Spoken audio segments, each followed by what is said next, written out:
Welcome to ABC campus. आज हम आई 12 income taxes का एक पास्ट एग्जाम का क्वेश्चन कर रहे हैं जिसका टाइटल है लक्स लिमिटेड और ये स्प्रिंग 2021 की अटेम्प्ट से रिलेटेड है। तो क्वेश्चन का डाटा ये है कि following information has been gathered for preparing the disclosures related to taxation of Lux limited for the year ended 31 December 2020। हमें accounting profit before tax given है, उसके बाद accounting and tax depreciation given है और इसका मतलब है प्रॉपर्टी प्लांट इक्विपमेंट से रिलेटेड फर्दर इन्फॉर्मेशन भी इस नोट के अंदर है।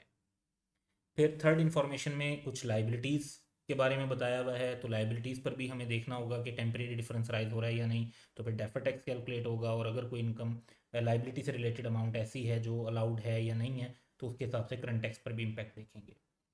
इन्फॉर्मेशन नंबर 4 में इंटरेस्ट एक्रूड से रिलेटेड जिक्र है, जो रिसीट बेसिस पे टैक्स होना है यानी इंटरेस्ट रिसीवेबल होगा। Expense include payment of donation of ₹50 million. Donation is allowable in tax bye 200% of actual amount, यानी जितने की डोनेशन होगी उससे डबल डिडक्शन अलाउड होगी। तो ये रिकन्सिलेशन के अंदर इम्पैक्ट इसका आ सकता है। उसके बाद है L L recorded an expense of ₹35 million, last year में ये नील था। To bring an inventory item to its NRV, this adjustment is not allowable for tax purposes, तो इस एडजस्टमेंट को हम ऐड बैक कर देंगे। फिर है L L acquired 5% equity in Palmolive limited for ₹425 million on 1 August 2020। Investment was classified as fair value through OCI as per as at 31st December, LL recorded ₹65 million as gain for change in fair value. As per tax laws, gain or loss investment is taxable at the time of sale. तो हम तो अभी income बना रहे हैं, tax वाले उसको तब इनकम बनाएंगे जब उसको डिस्पोज कर रहे होंगे, तो एक टेम्परेरी डिफरेंस राइज होगा। यहाँ पर इस बात का ख्याल रखना है कि इससे रिलेटेड जो टैक्स है वो प्रॉफिट और लॉस में चार्ज नहीं होगा क्योंकि फेयर वैल्यू थ्रू OCI है। तो टैक्स जो है वो नॉर्मल ट्रांजैक्शन और इवेंट की ट्रीटमेंट को ही फॉलो करता है। तो OCI से रिलेटेड गेन, क्योंकि fair value through OCI investment का गेन आपने अदर कंप्रिहेंसिव इनकम में रिकॉर्ड किया होता है, तो उसका जो टैक्स भी है वो भी अदर कंप्रिहेंसिव इनकम में रिकॉर्ड करेंगे। एप्लीकेबल टैक्स रेट हमने 30% लेना है, एक्सेप्ट स्टेटेड अदरवाइज, तो जहाँ पे कोई और रेट गिवन होगा फिर उसको यूज़ कर लेंगे, अदरवाइज हम इसी रेट को यूज़ 30% को यूज़ करेंगे।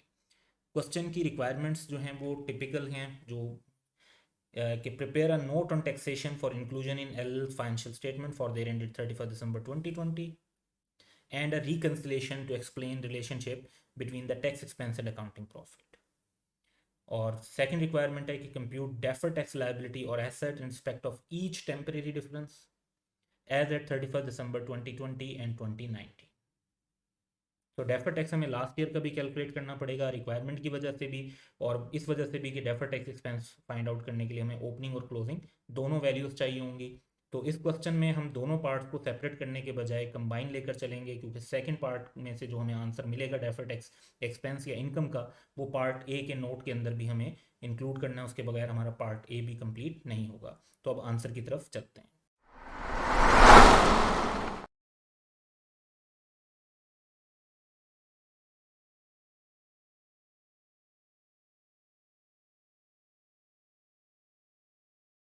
सबसे पहले हम पार्ट ए का फॉर्मेट बना लेते हैं।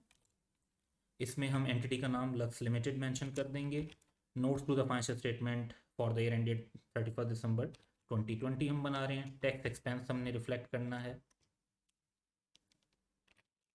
जिसमें हम करंट टैक्स और डेफर टैक्स को मेंशन करेंगे और फिर सिंपली इनका टोटल कर देंगे। इसके अलावा हमें टैक्स रिकन्सिलेशन बनानी है।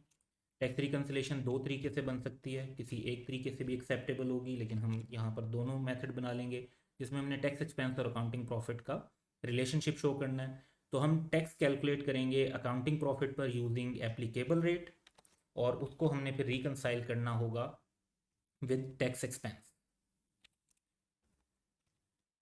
तो ये हमारी रिकन्सिलेशन बन जाएगी। और अल्टरनेटिवली एक और तरीका भी है इसी रिकन्सिलेशन को बनाने का, उसमें हम जो टैक्स एक्सपेंस और अकाउंटिंग प्रॉफिट को रेट के थ्रू, परसेंटेज के थ्रू शो करते हैं, तो हम एप्लीकेबल टैक्स रेट लेंगे और एवरेज इफेक्टिव टैक्स रेट जो होगा उसके साथ उसको रिकनसाइल करते हैं। तो ये हमारा जो है फॉर्मेट बन जाएगा नोट का, डिस्क्लोजर नोट का और रिकन्सिलेशन का। इसके बाद हमें बी पार्ट की रिक्वायरमेंट को मीट करने के लिए जो है डेफर टैक्स की कैलकुलेशंस करनी होंगी।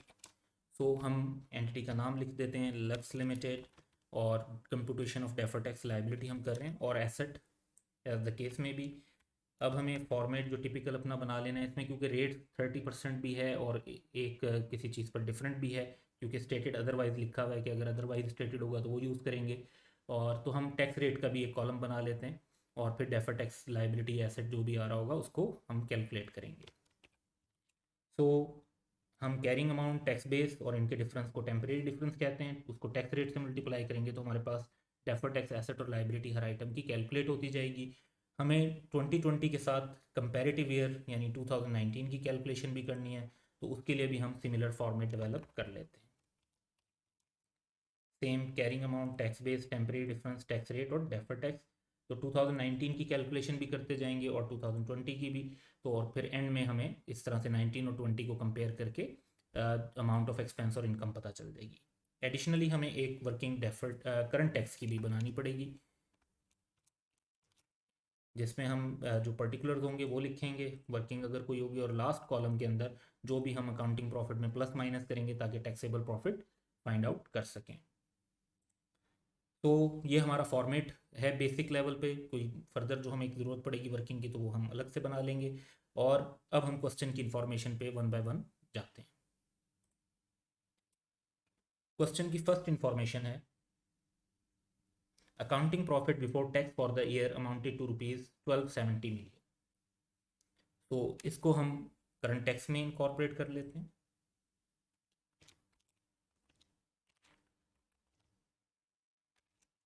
और इसको जो है इसी इंफॉर्मेशन की बेस पर हम कैलकुलेट कर सकते हैं जो हमारा टैक्स बनेगा एट एप्लीकेबल रेट।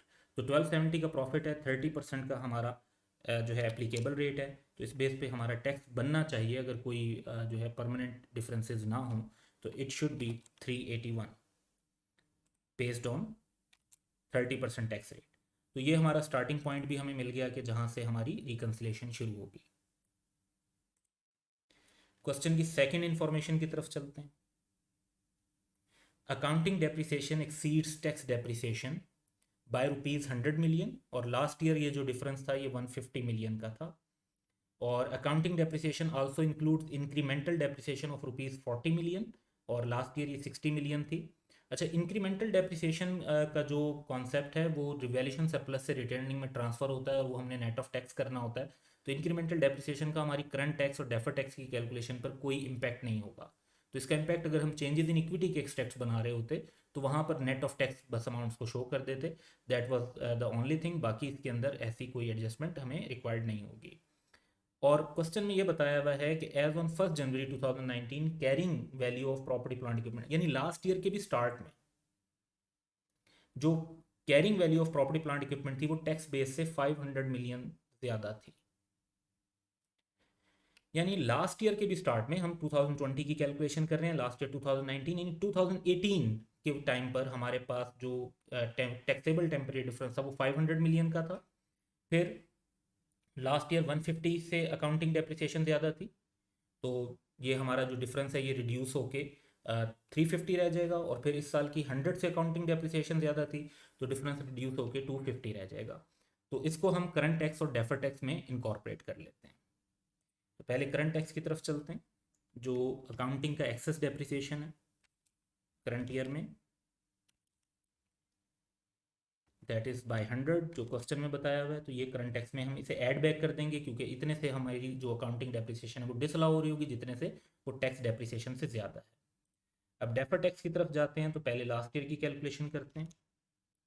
तो 500 का जो ओपनिंग टाइम पर था, 150 की एक्स्ट्रा डेप्रिसिएशन अकाउंटिंग में चार्ज होने के बाद हमारा जो टेम्परेरी डिफरेंस है वो सिर्फ 350 का रह जाएगा टैक्सेबल। उस पर हम 30% टैक्स रेट लगाते हैं, तो 105 की डेफर टैक्स लायबिलिटी। अब ये 350 का डिफरेंस 2019 के एंड पर है, तो 2020 में क्या होगा कि मजीद 100 से अकाउंटिंग डेप्रिसिएशन ज़्यादा है, तो कैरिंग अमाउंट ज़्यादा तेज़ी से कम हो रही है, टेम्परेरी डिफरेंस रिड्यूस हो रहा है, रिवर्स हो रहा है। तो वो डिफरेंस हमारे पास अब रह जाएगा सिंपली 250 का। 350 में से 100 का और डिफरेंस कम हुआ, tax rate 30%, defer tax liability of 75 would be recognise. So ये हमारी जो है सेकेंड इंफॉर्मेशन का इम्पैक्ट था। अब थर्ड इंफॉर्मेशन देखते हैं। Liabilities of L L as at 31 December 2020 include, पहले पॉइंट को, balances of rupees 100 million, last year 70 million के थे, which are outstanding for more than 3 years, यानी ऐसी लाइबिलिटीज हैं जो 3 साल से ज़्यादा पुरानी हो चुकी हैं। As per tax laws, liabilities outstanding for more than 3 years are added to income, यानी फिर टैक्स अथॉरिटीज़ कहती हैं कि आप इतने अरसे से इसको पे नहीं कर रहे तो हम इसको आपकी लाइबिलिटी नहीं समझते, इसको आप इनकम कंसीडर करें, and are subsequently allowed as expense on payment basis, और इन केस आप फिर बाद में पेमेंट कर देते हैं तो वो आपको एक्सपेंस के तौर पे अलाउड हो जाएंगी। सो अकाउंटिंग में तो हम इनको अपनी लाइबिलिटी ही ट्रीट कर रहे होते हैं, लेकिन टैक्स अथॉरिटीज़ के मुताबिक इनको इनकम बना दिया जाता है जब तक कि हम उसकी पेमेंट ना करें, और जब हम पेमेंट कर देंगे तो वो टैक्स अथॉरिटीज़ भी उसको फिर इनकम को रिवर्स कर देंगी, हमें डिडक्शन अलाउ कर देंगी। तो इसका करंट टैक्स और डेफर टैक्स में इम्पैक्ट देखते हैं। करंट टैक्स में तो इम्पैक्ट ये है कि जब टैक्स अथॉरिटीज इसको इनकम बनाएंगी तो टैक्सेबल प्रॉफिट में के हिसाब में वो ऐड हो जानी चाहिए, हमारी जो इनकम है वो बढ़ा देंगे। अब ये इसका जो ओपनिंग बैलेंस था वो 70 था और अब 100 हो गया, तो 30 से बढ़ गई हैं ड्यूरिंग द ईयर, तो ऑलरेडी हम 70 की इनकम बना चुके होंगे, अब 100 की हो गई हैं, तो 30 से इस साल में इनकम ऐड हो जाएगी। इसको अगर अब हम देखते हैं कि डेफर टैक्स में क्या इम्पैक्ट होंगे, तो डेफर टैक्स के अंदर हमें इसकी जो है कैलकुलेशन करनी पड़ेगी, जो हमने लाइबिलिटीज़ राइट बैक की हैं, इसको लाइबिलिटीज़ को जब इनकम बना दिया जाता है that is called liabilities return back. So last year इनकी अमाउंट है 70 और इनकी टैक्स बेस बेसिकली ज़ीरो होगी, क्योंकि हमने 70 की लाइबिलिटी रिकॉर्ड की हुई है, टैक्स वालों ने उनको इनकम कंसीडर कर लिया है, वो उसको लाइबिलिटी के तौर पे नहीं मान रहे, तो टैक्स बेस ज़ीरो है। That means deductible temporary difference of 70 और 30% के टैक्स रेट के हिसाब से हमारी डेफर टैक्स कैलकुलेट हो जाएगा डिडक्टेबल पे एसेट 21 का। करंट ईयर में सिमिलर कैलकुलेशन हम इनकॉर्पोरेट कर देते हैं। करंट ईयर में हमारी जो कैरिंग अमाउंट है वो 100 हो चुकी है, टैक्स बेस तो ज़ीरो ही होगी क्योंकि टैक्स वाले इसको लाइबिलिटी नहीं मान रहे, वो उसको इनकम कंसीडर करते हैं, डिडक्टेबल टेम्परेरी डिफरेंस राइज होगा, रेट से मल्टीप्लाई करेंगे और डेफर टैक्स एसेट रिकॉर्ड हो जाएगा 30 का। अब इसी थर्ड पॉइंट के सेकंड बुलेट पे जाते हैं। Unearned commission of rupees 80 million, last year 15 million था, और कमीशन जो है वो टैक्सेबल है ऑन रिसीट बेसिस। सो इसका मतलब है कि जो हमने ऑलरेडी रिसीव किया था तो उस बेसिस पर वो उसको जो है टैक्स लगा देते हैं, हालांकि हम उसको इनकम उससे नेक्स्ट ईयर बना रहे होते हैं। तो अनअर्न्ड इनकम का कॉन्सेप्ट ये होता है कि हम कहते हैं कि उसे अभी हम लाइबिलिटी शो कर रहे हैं, हम उसे बाद में इनकम बनाएंगे जब वो अर्न हो जाएगा।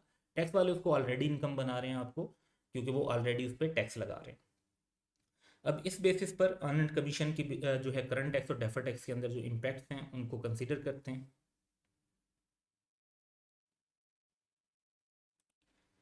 तो जो लास्ट ईयर हमने अनअर्न्ड कमीशन की जो बैलेंस था वो हमें टैक्स वालों ने लास्ट ईयर अलाउ कर दिया होगा, तो वो लास्ट ईयर उस पर टैक्स लगा दिया था, तो इस साल वो उस पर टैक्स नहीं लगाएंगे, इस साल वो उसे हमारी इनकम से रिड्यूस कर देंगे, हालांकि हमने उसे अपनी इनकम बनाया होगा। तो दैट इज़ अमाउंट ऑफ 15। लेकिन इस साल का जो कमीशन है उसको वो हमारी इनकम कंसीडर करेंगे, तो they would add that into our income 80। अब इसके जो हमारे इम्पैक्ट हैं डेफर टैक्स में उनको इनकॉर्पोरेट करते हैं। तो लास्ट ईयर की अगर हम कैलकुलेशन करते हैं अर्नड कमीशन की, तो द अमाउंट वाज बेसिकली 15, और इसकी टैक्स बेस क्या होगी, इसकी टैक्स बेस होगी ज़ीरो। वाई? फार्मूला वाइज अगर आप देखें तो that is carrying amount minus revenue not taxable in future, and revenue not taxable in future is also 15, तो 15 minus 15 is equal to zero. Why revenue not taxable in future is zero? Because क्योंकि already उस पर tax लग चुका है, तो future में tax नहीं लगना। तो हमारे पास डिडक्टेबल टेम्परेरी डिफरेंस आ जाएगा 15 का, जिस पे हम 30% टैक्स रेट लगाएंगे, एंड 4.5 का डेफर टैक्स एसेट आएगा। सिमिलर अप्रोच हम करंट ईयर के अंदर फॉलो करेंगे। 80 की अमाउंट है, टैक्स बेस सेम ज़ीरो, 80 का डिडक्टेबल टेम्परेरी डिफरेंस 30% रेट के हिसाब से 24 का डेफर टैक्स एसेट रिकग्नाइज हो जाएगा।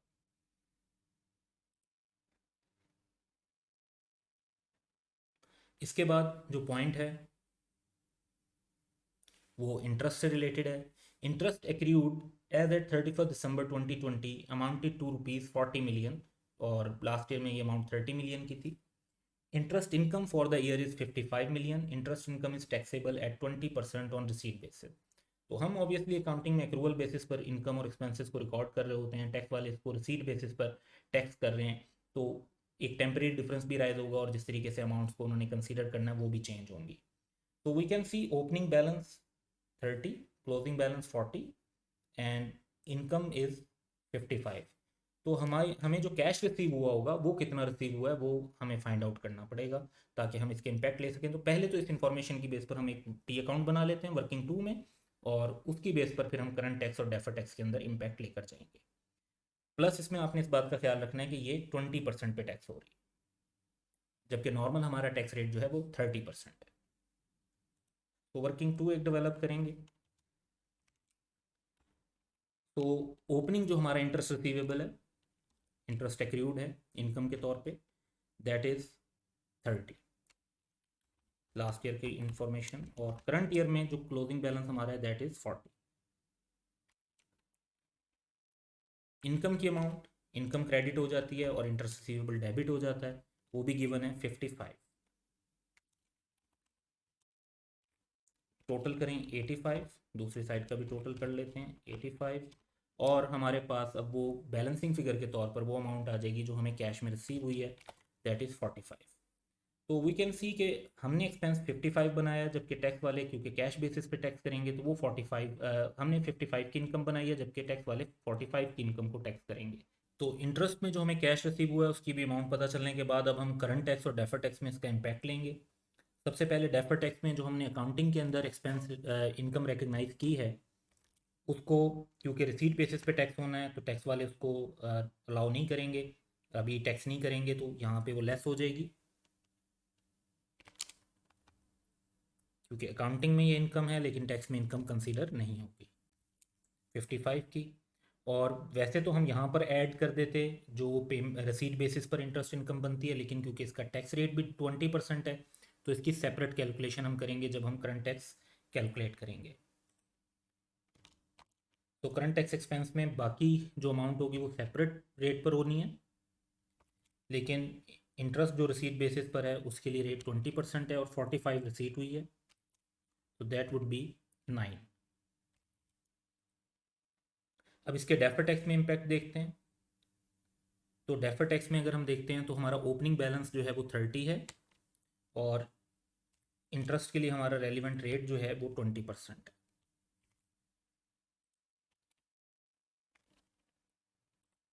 Opening balance is 30. इसकी जो क्योंकि कैश बेसिस पे टैक्सेशन है तो टैक्स बेस 0 होगी, हमारे पास 30 का टैक्सेबल टेम्परेरी डिफरेंस राइज होगा और 20% रेट की बेस पर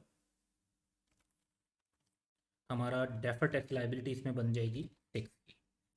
सिमिलरली 2020 में बात करते हैं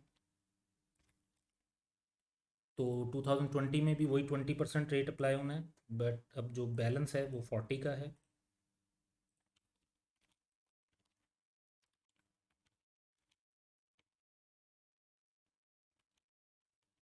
ट्वेंटी परसेंट रेट के हिसाब से 8 की अमाउंट बन जाएगी जो डेफर टैक्स लाइबिलिटी होगी.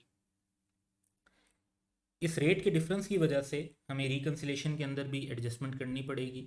तो जो हमारा लोअर रेट लग रहा है उसकी वजह से हमारा टैक्स कम होगा, तो 55 की अमाउंट पर हमें 10% लोअर रेट देना पड़ रहा है.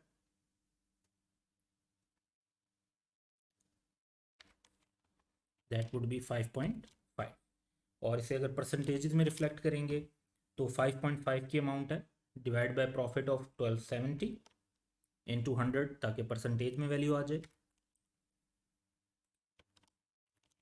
0.43% बन जाएगा.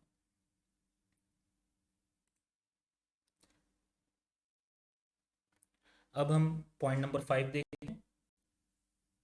Expenses include payments of donations of ₹50 million और लास्ट ईयर जो है वो 80 मिलियन की थी. Donation is allowable in tax bye 200% of actual amount. तो 50 का तो हमने एक्सपेंस रिकॉर्ड किया हुआ है, लेकिन टैक्स वाले हमें 50 के बजाय 100 का एक्सपेंस अलाउ करेंगे. तो 50 का तो ऑलरेडी जो है हमने रिकॉर्ड किया हुआ है, एडिशनल 50 का अब हमें एक्सपेंस जो है as a deduction for further claim करना होगा ताकि अकाउंटिंग प्रॉफिट से टैक्स प्रॉफिट निकल आए। और फिर इसका बेस पर जो है हमें जाहिर बात है हमारी टैक्स के ऊपर भी इम्पैक्ट पड़ता है, तो हमें इसे रिकन्सिलेशन में भी कंसीडर करना होगा। तो इसको करंट टैक्स की तरफ लेकर जाकर देखते हैं।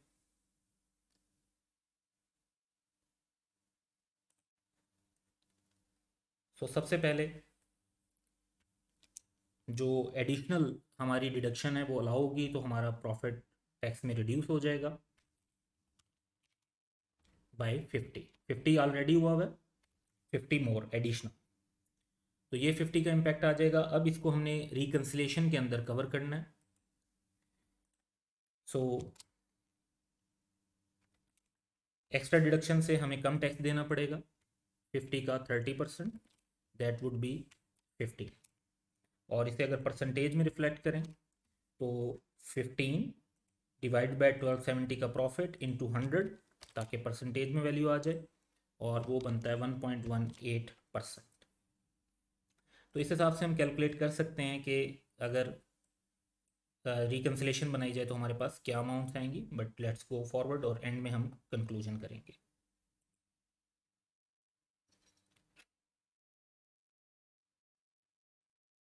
सिक्स्थ पॉइंट है कि L recorded an expense of ₹35 million, last year में कोई नहीं था, to bring an inventory item to its NRV.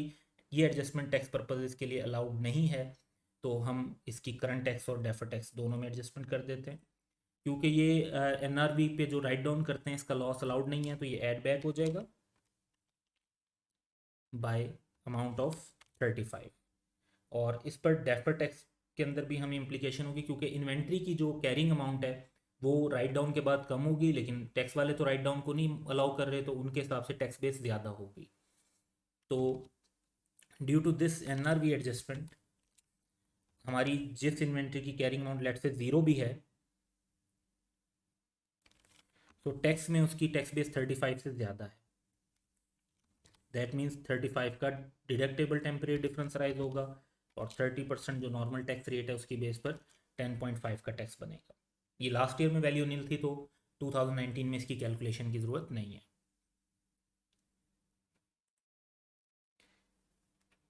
इसके बाद है L acquired 5% equity in Palmolive limited. तो 5% इक्विटी से पेरेंटली नॉर्मल इन्वेस्टमेंट ही लग रही है, तो सब्सिडरी एसोसिएट वाला इशू नहीं है। In Palmolive limited for ₹425 million। On 1st August 2020, investment was classified as fair value through other comprehensive income. Year end per LL recorded 65 million as gain for change in fair value as per tax laws. Gain or loss investment is taxable at the time of sale, यानी जब future में disposal करेंगे तब। तो accounting में अभी हम gain record कर रहे हैं, जबकि टैक्स में वो फ्यूचर में टैक्स होगा। तो इसके ऊपर भी हमारा जो है टेम्परेरी डिफरेंस राइज होगा, इसको कैलकुलेट कर लेते हैं।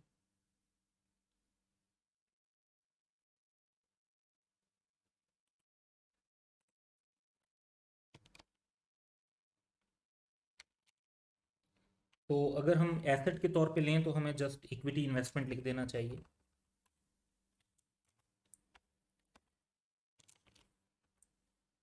तो हमने जो इन्वेस्टमेंट की थी वो 425 की थी, टैक्स बेस सेम है।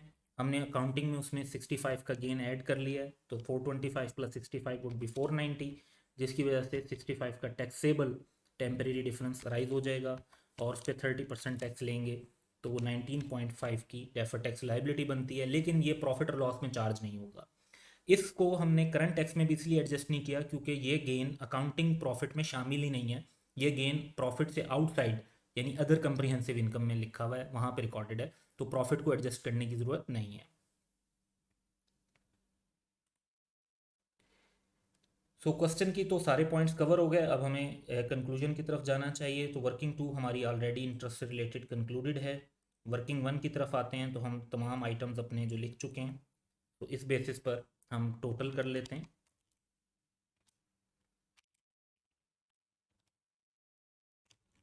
तो taxable profit other than interest, क्योंकि 45 हमने यहाँ नहीं लिया, उसको सेपरेट ले लिया, वो 1395 का है। और इस अदर आइटम्स पर हमें 30% के हिसाब से टैक्स रिकॉर्ड करना है, दैट वुड बी 418.5, और दोनों को टोटल कर लेंगे इंटरेस्ट और इसको, तो हमारे पास करंट टैक्स आ जाएगा, दैट इज़ 427.5। इसको हम अपने डिस्क्लोजर नोट के अंदर मेंशन कर देते हैं। अब डेफर्ड टैक्स की बात आती है तो लास्ट ईयर का हम कैलकुलेशन कर सकते हैं डेफर्ड टैक्स लाइबिलिटी की। सिंपली हमारे पास एसेट और लाइबिलिटीज़ हैं, प्लस में जो फिगर्स हैं वो लाइबिलिटी की हैं और माइनस में जो फिगर हैं वो एसेट की हैं। तो हमारे पास लास्ट ईयर का डेफर्ड टैक्स का लाइबिलिटी का बैलेंस 85.5 आ रहा है। अब करंट ईयर की तरफ चलते हैं। करंट ईयर का जो हमारा टोटल बन रहा है दैट इज 38। इसमें से लेकिन जो है अब हमारा टोटल चार्ज कितना होना चाहिए वो कैलकुलेट करने के लिए हमें opening deferred tax liability minus करनी पड़ेगी।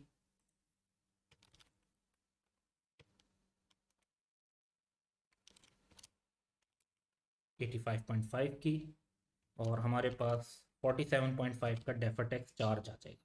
टिपिकली तो हम यहीं पे एक्सपेंस और इनकम निकाल लेते हैं, लेकिन इस क्वेश्चन के अंदर एक आइटम ऐसा भी है जो अदर कंप्रिहेंसिव इनकम को चार्ज होना चाहिए, जो ये हमने इक्विटी इन्वेस्टमेंट पे कैलकुलेशन की थी 19.5 का।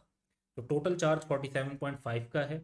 उससे रिलेटेड, उसमें से जो अदर कंप्रिहेंसिव इनकम से रिलेटेड है वो 19.5 का है, जैसे हमने यहाँ पे कैलकुलेट किया। तो इस बेसिस पर जो हमारा प्रॉफिट और लॉस में एक्सपेंस और इनकम रिकॉर्ड होगा वो आ जाता है, यानी 47.5 में से ये एक्सपेंस एक्सक्लूड कर दें तो ऑलरेडी 47.5 हमारे पास जो है वो नेगेटिव में आ रहा था, यानी हमारे पास क्रेडिट आ रहा था। उसमें से एक्सपेंस जो है OCI की तरफ चला जाना है, तो हमारा जो प्रॉफिट और लॉस में फिगर बनेगी वो 67 की बनेगी। इसको आप अगर टी अकाउंट बेसिस पर भी देखना चाहते हैं तो आप ये देख सकते हैं कि अगर हम सिर्फ इन आइटम्स को टोटल करते हैं तो ये हमारे पास बनते हैं 18.5, और जो हमारे पास अदर देन इक्विटी इन्वेस्टमेंट है तो 18.5 की ये वैल्यू है। इसको अगर आप डायरेक्ट 85.5 से कंपेयर करेंगे तो 85.5 माइनस जो आपकी लाइबिलिटी अब 18.5 है, तो आपके पास लाइबिलिटी आपकी 67 से कम हुई है अगर आप इक्विटी इन्वेस्टमेंट वाले आइटम को इग्नोर करते हैं। तो दैट मीन्स कि प्रॉफिट और लॉस से रिलेटेड जो आइटम है उनका जो इनकम है वो 67 बनती है। इसको हम अपने डिस्क्लोजर नोट में रिकॉर्ड कर देंगे, और हमारे पास टोटल आ जाता है 360.5। और जो हमारे पास टैक्स एक्सपेंस है करंट और डेफर्ड टैक्स मिलाकर ये 360.5 ही होना चाहिए, तो यहाँ पर भी हम टोटल करते हैं तो दैट इज़ 360.5। तो ये रिकन्सिलेशन हमारी मैच हो रही है। और परसेंटेज में अगर हम देखते हैं तो ये हमारी परसेंटेज की बेसिस पर वैल्यू आ रही है 28.39%। और अगर हम average effective tax rate calculate करते हैं तो that is tax expense divide by profit before tax. Tax expense है 360.5, प्रॉफिट है 1270 का, तो 360.5 divide by 1270 that is also 28.39%। तो इस तरीके से हमारी इस क्वेश्चन की पार्ट ए की रिक्वायरमेंट कि हमने डिस्क्लोजर नोट बनाना है अलॉन्ग विद रिकन्सिलेशन वो भी कंप्लीट हो जाती है। और पार्ट बी की रिक्वायरमेंट थी कि हमने डेफर्ड टैक्स की कैलकुलेशन देनी है 2020 की और उसके बाद 2019 की। तो इस क्वेश्चन में जो टेक्निकल पॉइंट था वो ये था कि एक ऐसा आइटम भी है जिसकी जो टैक्सेशन है वो अदर कंप्रिहेंसिव इनकम में चार्ज होनी है, तो आपने उसको भी करना है। आप ये जो डेफर्ड टैक्स लाइबिलिटी का ओपनिंग और क्लोजिंग बैलेंस है इसको टी अकाउंट की फॉर्म में भी कर सकते हैं in order to understand it in alternative way, अगर आपको ये मूवमेंट क्लियर ना हो रही हो। So that's all for today, have a good day.